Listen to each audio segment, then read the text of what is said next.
ahora vamos a seguir un poco con lo que que nos había quedado de la clase anterior, que recuerden que habíamos hablado de los distintos patrones de acumulación a lo largo de la historia de Argentina, o más bien de, del siglo XX, desde los años 30, y nos había quedado por ver este último periodo, que era el periodo de gobierno de Cambiemos en el poder, y recuerdan que habíamos hablado que en el siglo XX, con la caída de lo que era la convertibilidad, aparecían o más bien aparecían más preguntas que certezas con respecto a si se había instaurado o no un nuevo patrón de acumulación. Y bueno, estas preguntas también valen para el periodo de Cambiemos en el poder. Entonces, por eso empezamos con las preguntas si es el retorno o no a la valorización financiera. Bueno, eh, Cambiemos es un hito, digamos, a nivel de la historia política de nuestro país porque es la primera vez que los sectores dominantes acceden al poder de manera democrática. Los antecedentes habían sido siempre, digamos, de manera o con la interrupción de la vía democrática. Y bueno, constituye un cambio muy grande en el aspecto político de los sectores dominantes.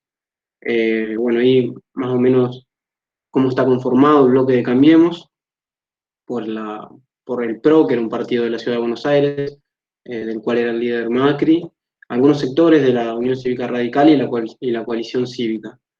Es una coalición de centro-derecha que, bueno, algunos la definen como una ideología pragmática y flexible, y eso ha hecho que, digamos, se lo ataque de diversos frentes, tanto de izquierda como de la ultraderecha o de los sectores de más derecha, digamos, como los libertarios y demás partidos.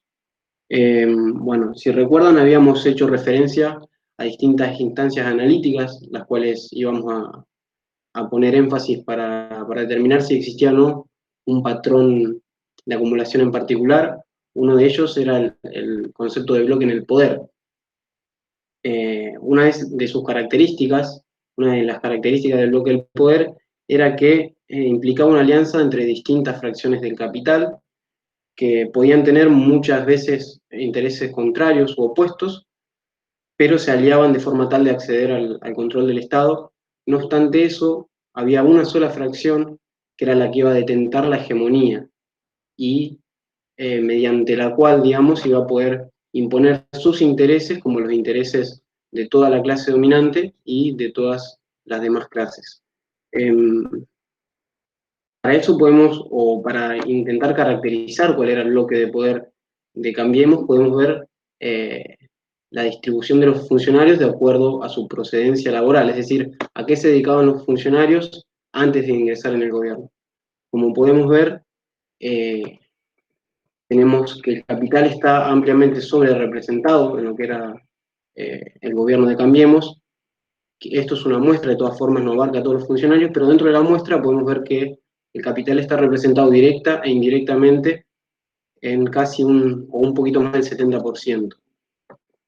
De allí la pregunta inicial también de si era una pseudocracia o no, por la precedencia de todos estos funcionarios que venían generalmente del sector privado y principalmente de bancos transnacionales y empresas extranjeras. Bueno, esto es lo que veníamos viendo. No obstante, estaban también representados los grupos oligopólicos locales y algunos grupos que los llaman aquí terratenientes pampeanos, que podría representar al sector agropecuario. Entonces, la conclusión es que la fracción hegemónica dentro del gobierno de Cambiemos eran los bancos transnacionales y las empresas extranjeras. Esto constituye un quiebre en el patrón de valorización financiera anterior, en el cual la hegemonía la detentaba los grupos económicos locales que eran tanto industriales como agropecuarios y financieros. Bueno, las primeras cartas sobre la mesa tienen que ver con cuál era el diagnóstico, digamos, y las medidas que postulaba el gobierno de Cambiemos para resolver los problemas que diagnosticaban, que eran básicamente tres problemas fundamentales: el déficit fiscal, en primer lugar, la inflación y la falta de confianza. Entonces, ¿cuál era la solución propuesta? Un nuevo programa aperturista que defendía las ventajas competitivas y la desregulación, tanto financiera como tarifaria. Claramente fue una solución que no tuvo buenos resultados, como veremos a continuación. Bueno, la columna vertebral de todos estos procesos de valorización financiera son básicamente la apertura importadora, una desregulación financiera, la reducción de salarios reales, tasa de interés alta, recortes en el gasto público, que viene de la mano con una reconfiguración del rol del Estado en la economía, y el endeudamiento externo. Como vemos, esto se repitió tanto con la dictadura militar, con Martínez de Hoz como ministro de Economía, con la convertibilidad, con Cavallo y con Macri. Y los resultados generales son, en ambos procesos, muy similares, es decir, que las exportaciones no van a crecer, no aumentan las inversiones extranjeras, destrucción del mercado interno, cae la demanda agregada, cae el nivel de actividad interno, cae el consumo, la inversión, crecen las importaciones por una combinación de una apertura indiscriminada, por una sobrevaluación del tipo de cambio, aumenta el desempleo, caen los salarios, aumenta la pobreza y hay una desindustrialización.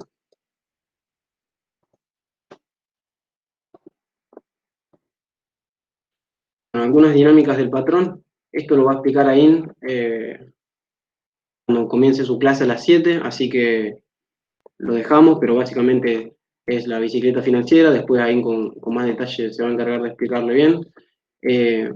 Todo genera, digamos, una escasez de divisa que va a ser la principal limitación al crecimiento económico, también conocido como la restricción externa, que era un concepto que habíamos visto en las clases anteriores, en la clase anterior, y bueno, una redistribución regresiva del ingreso que tiene que ver con la caída del salario real, con pautar paritarias por debajo de la inflación, eh, por las devaluaciones que después se dieron con el gobierno de Macri, digamos en la segunda etapa del gobierno de Macri, y bueno, la desindustrialización y el quiebre del entramado pyme local, que estaba vinculado principalmente a lo que era el mercado interno y la economía interna. Y tenemos que, pareciera que otra vez, como dice el dicho, otra vez la burra al trigo, otra vez se va a repetir un círculo vicioso que comienza con la deuda, que esos capitales que ingresan son generalmente especulativos, por lo que luego se fugan al exterior, se da una crisis de balance de pagos, que va a conllevar una devaluación, que lleva a una caída en los salarios, a una caída en la actividad interna, que lleva a una recesión, y como punto final es el desempleo y el estancamiento económico. Eso pasa en 1976, pasa en 1991 y vuelve otra vez a suceder con el ciclo que se activa en 2015. Entonces, la conclusión es que no cambiamos. Bien, de la mano del nuevo gobierno se delinea una nueva política monetaria y cambiaria.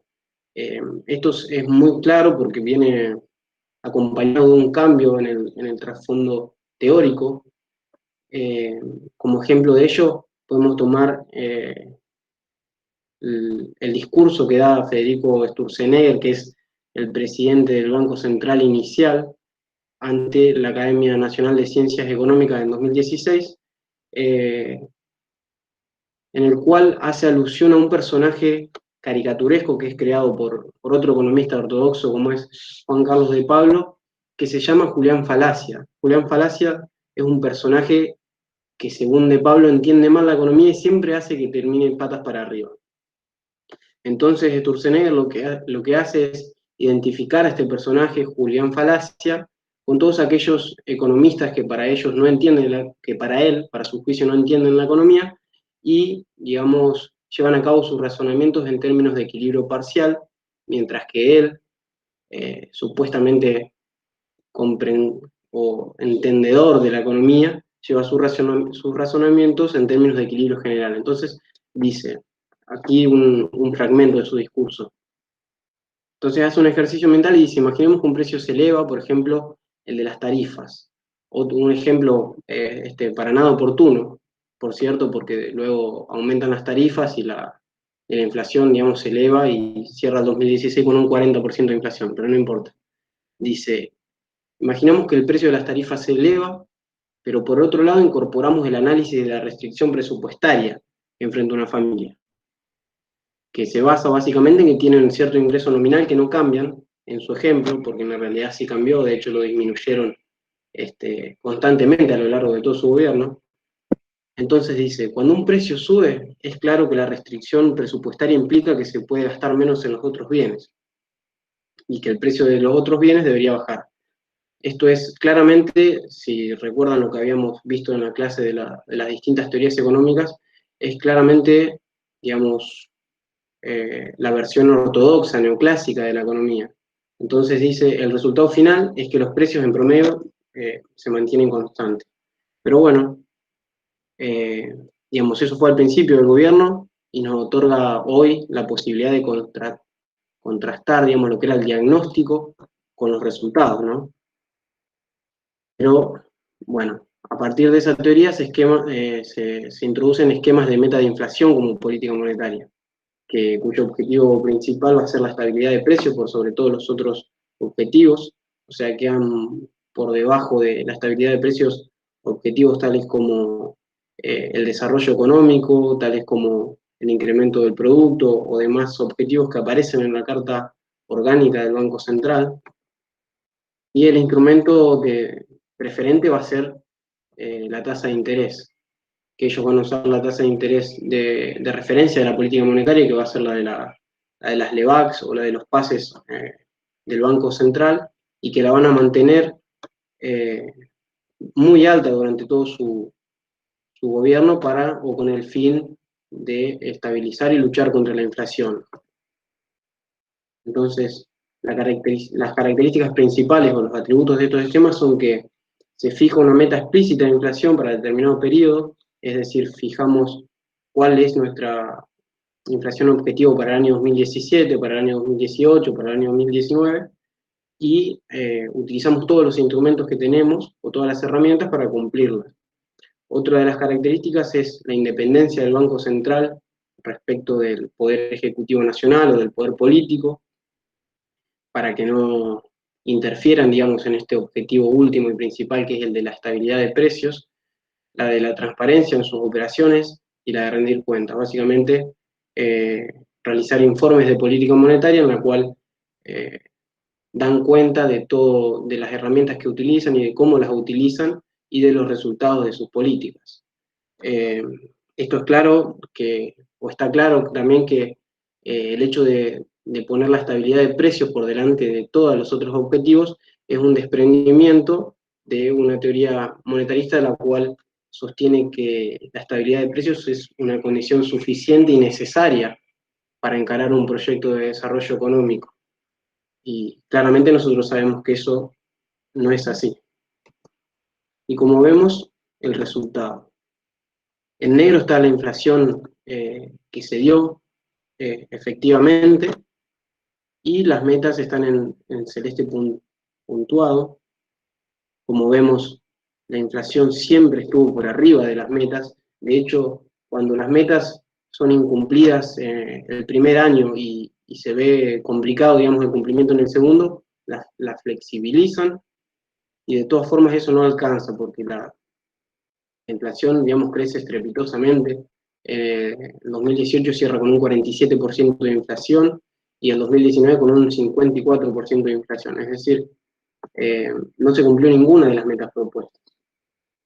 Y, de hecho, a partir de octubre de 2018, por el fracaso de este esquema de metas de inflación y como imposición del Fondo Monetario Internacional, por haber, digamos, accedido a un préstamo de stand-by, se cambia el esquema de política monetaria y se mueve hacia un esquema de control de agregados monetarios.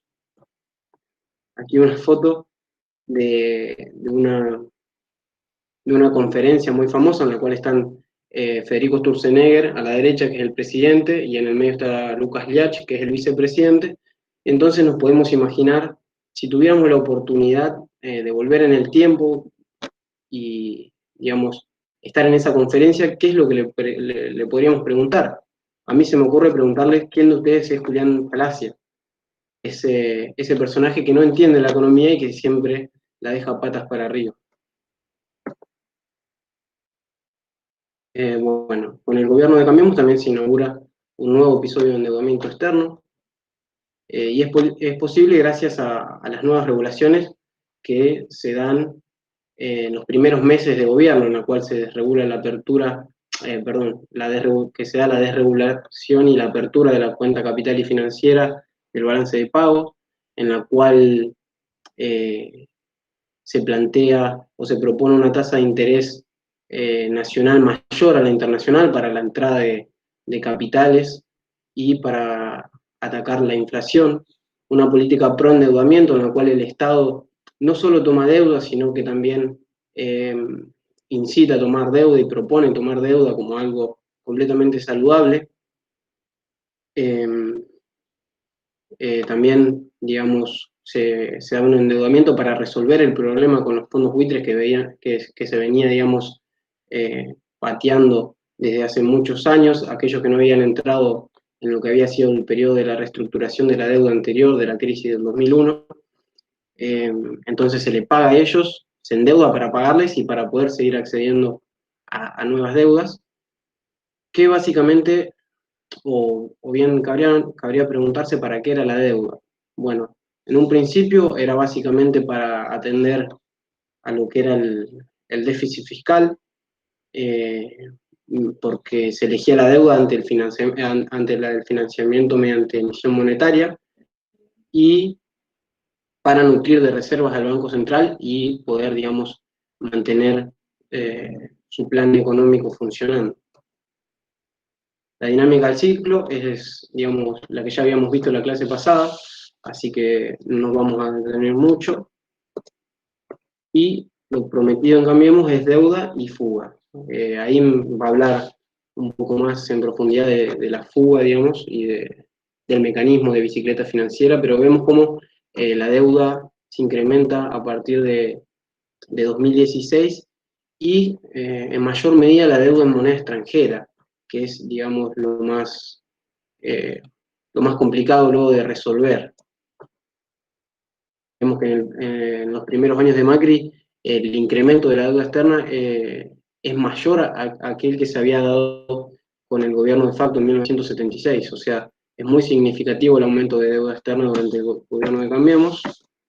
Y bueno, acá podemos ver un poco la dinámica de lo que fue el tipo de cambio. El 10 de diciembre de 2015 asume Cambiemos, seguidamente propone una devaluación y luego tenemos un periodo de relativa estabilidad o lo que algunos llamaron atraso del tipo de cambio por la gran cantidad de divisas que entraban en términos de deuda y debido a que la tasa de interés nacional era mayor a la tasa de interés internacional. Y luego tenemos la segunda etapa, que es una etapa de presiones cambiarias, de shocks externos y de inestabilidad. Se da en conjunto con una salida de capitales por la creciente incertidumbre y demás. Vemos marcado en gris las dos corridas. La primera corrida bancaria se da a principios de 2018 y la otra ya entrado 2019 después de las elecciones PASO. Y bueno, ya ante la primera corrida es que se acude nuevamente al Fondo Monetario Internacional por un acuerdo stand-by por 50.000 millones de dólares, pero por supuesto no va a ser gratis, sino que el FMI impone ciertas condiciones que van a ser necesarias para recibir el préstamo, que son básicamente de ajuste, tarifazos, despidos, y recortes por donde se pueda. Que los dejo, después lo pueden ver. Bueno, acá podemos ver un poco de los números del gasto público, cómo cae cómo cae, digamos, paulatinamente durante el gobierno de Cambiemos, pero se acentúa luego del acuerdo con el FMI. Eh, Acá están los números del déficit fiscal, como si bien se da un resultado primario superavitario, la creciente presión de los pagos de intereses y de la deuda termina haciendo que el resultado financiero sea negativo de todas formas. Y bueno, el presupuesto básicamente eh, aumenta solamente aquellas partidas que están destinadas al pago de intereses de la deuda, mientras que todas las otras caen. La obra pública, bueno, durante el 2017, que era un año electoral, se incrementa transitoriamente la obra pública. 2017 es un año de estabilidad y de crecimiento, pero superado, digamos, el evento electoral, con Cambiemos como vencedor, se acentúa luego su dinámica de ajuste y se procede con su plan económico de manera acelerada. Bueno, el impacto en la economía real básicamente fue de recesión económica, de desindustrialización como una consecuencia de una caída del consumo privado más una apertura comercial, caída de los ingresos reales, desempleo y aumento de la pobreza. Aquí algunos números. Tenemos que la variación del Producto Bruto Interno de nuestro país entre el segundo trimestre de 2015 y segundo trimestre del 2019 es una caída del 5%, que si lo queremos expresar en términos per cápitas, es una caída del 8%, o sea que es una caída muy, muy fuerte, principalmente motorizada por la caída en la inversión y la caída en el consumo privado. Luego, aquí está, digamos, cómo se comporta la industria, que tenemos grandes caídas muy significativas que van de la mano con la caída en el consumo privado y con el aumento de las importaciones. Las paritarias se negociaron sistemáticamente por debajo del aumento del precio, por lo que vamos a obtener una pérdida del salario real y una redistribución regresiva del ingreso. Y bueno, los que más van a sufrir la caída de estos ingresos y de los salarios reales van a ser los empleados de la administración pública, como vemos en el gráfico, seguido de las jubilaciones y por último los asalariados registrados del sector privado que también van a perder entre 2015 y 2019 un 12% de su salario. También tendremos que la tasa de desempleo va a aumentar. Después ustedes a esto lo pueden ver con mayor detenimiento. Y bueno, la tasa de pobreza, vemos que si tomamos una serie un poco más larga, el 2013 cae, digamos, con una tendencia muy pronunciada y, eh, y sigue cayendo, digamos, hasta 2016. El primer año el macrismo cae, pero luego revierte su tendencia y comienza a subir hasta un 35%, que después será más, y con esta crisis, a la derecha vemos el periodo más acortado de 2016 a 2020, con esta crisis del COVID, vemos que se trepó hasta el 41% de la pobreza. Y bueno, la pesada herencia del macrismo es el sobreendeudamiento externo, como sabemos, hace poco se renegoció una deuda privada, una deuda externa privada del gobierno, y queda pendiente renegociar o llegar a un acuerdo con el FMI, que básicamente este era el perfil de pagos de la deuda, que a partir de 2021 el Estado argentino iba a tener que pagar sistemáticamente reembolsos de la deuda que había tomado el macrismo, por un monto que allí podemos ver es más de 50.000 millones de dólares. ¿No? La bibliografía, para el que le interesa ampliar, hay un montón de bibliografía. Además hay otra bibliografía también en el campus. Así que bueno, eso es todo y ahora sigue ahí con su clase.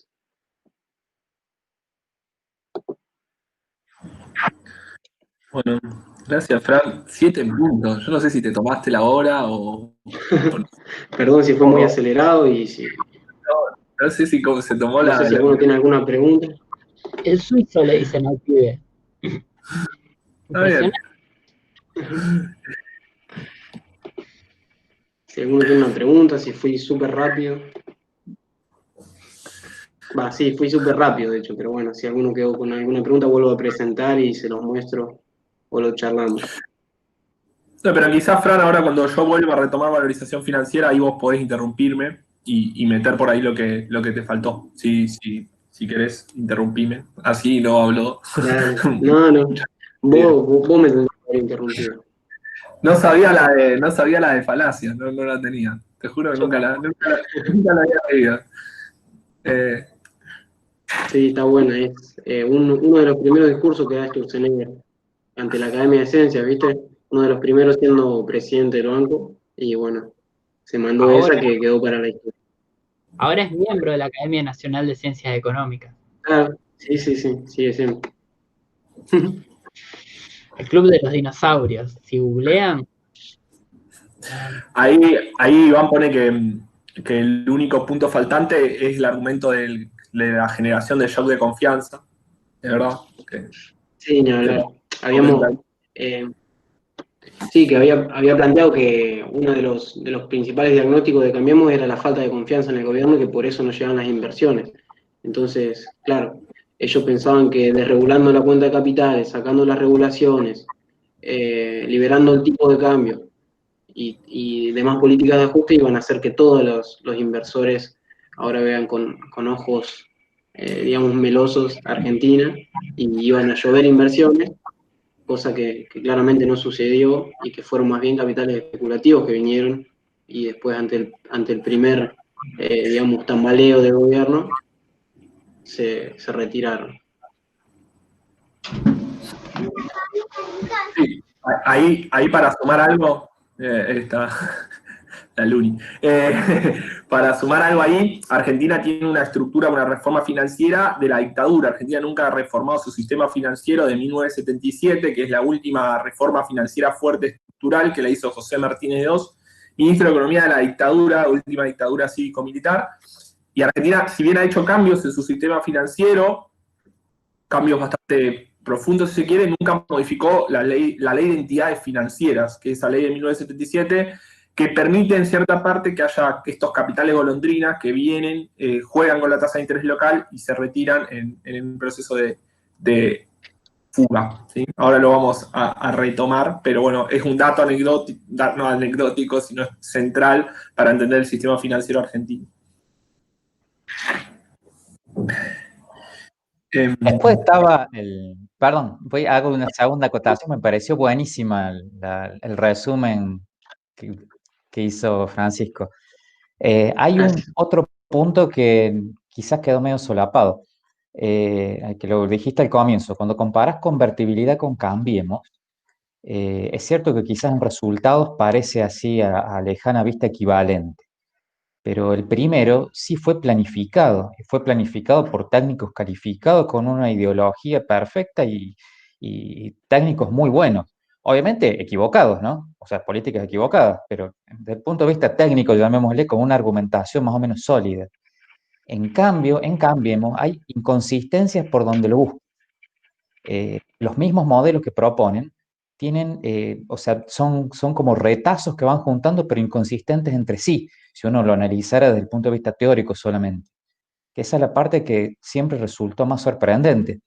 Como yo te cuento, yo soy asiduo economista asistente a las reuniones de la AEP, y yo he visto cómo le pegaban por todos lados de Sturzenegger, y vos decís, pero ¿y cómo puede ser que acaso son todos amigos, pero te pegan por todos lados?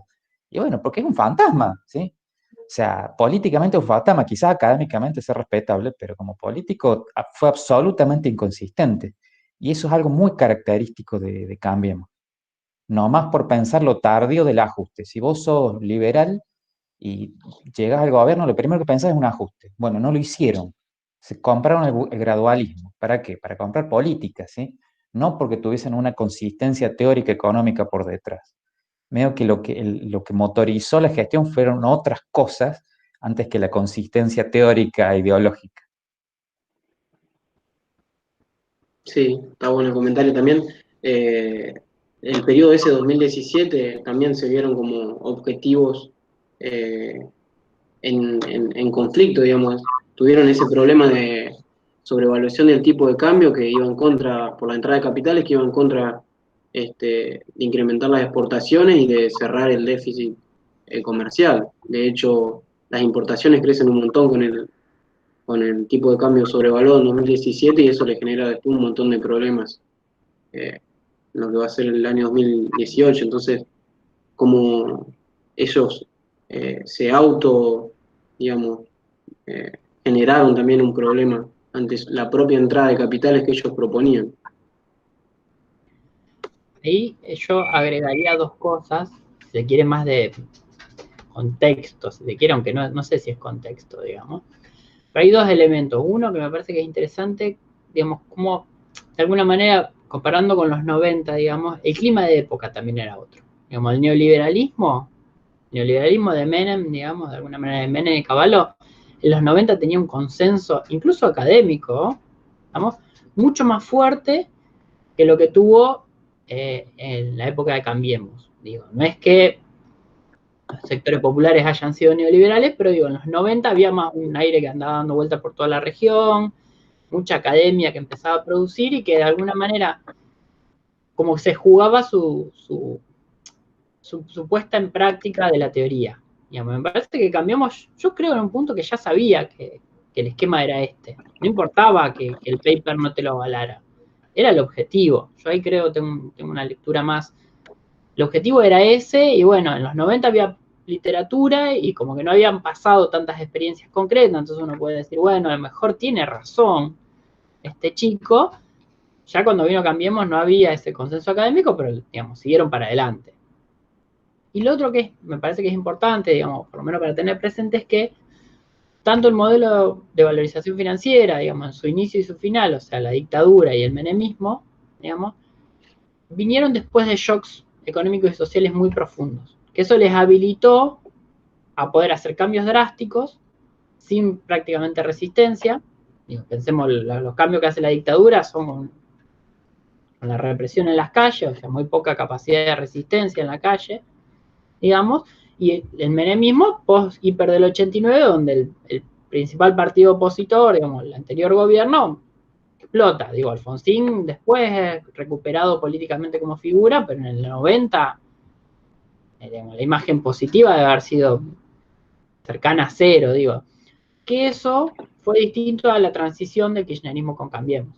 El kirchnerismo se va sin una crisis fuerte de legitimación y se va con determinadas figuras con un alto consenso.